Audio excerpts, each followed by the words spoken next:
Diqqat! Fuqarolar ogoh bo'ling. Dekabr oyida qanday ob-havo bo'lishi ma'lum qilindi. Assalomu alaykum hurmatli tomoshabin.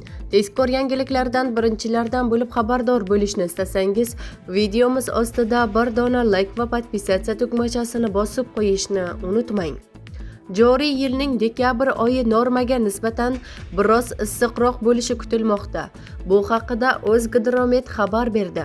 Qishning ilk oyida o'rtacha oylik harorat normaga nisbatan 1–1,5 daraja baland bo'ladi. Birinchi 10 kunlikda havo asosan kechasi 0,5 daraja iliq, kunduzi 10–15 daraja iliq bo'ladi. Ikkinchi va uchinchi 10 kunliklarda harorat keskin o'zgarib turadi.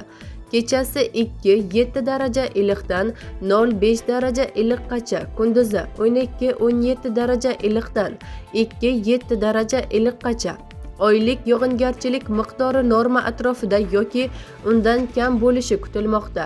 Yanvar oyi umumiy holatda normaga yaqin, ayrim hududlarda biroz sovuqroq bo'ladi. Birinchi va ikkinchi 10 kunliklarda harorat katta diapazonda o'zgarib turadi. Kechasi 3–8 daraja iliqdan 3–8 daraja sovuqqacha, kunduzi 10–15 daraja iliqdan 2 daraja sovuq va 3 daraja iliqqacha. Uchinchi 10 kunlikda anomal sovuqlar kutilmoqda. Ko'pchilik hududlarda kechasi 12–17 daraja sovuq, kunduzi 5–10 daraja sovuq. Nukus va Urganch atroflarida kechasi 20–25 daraja sovuqqacha tushishi mumkin.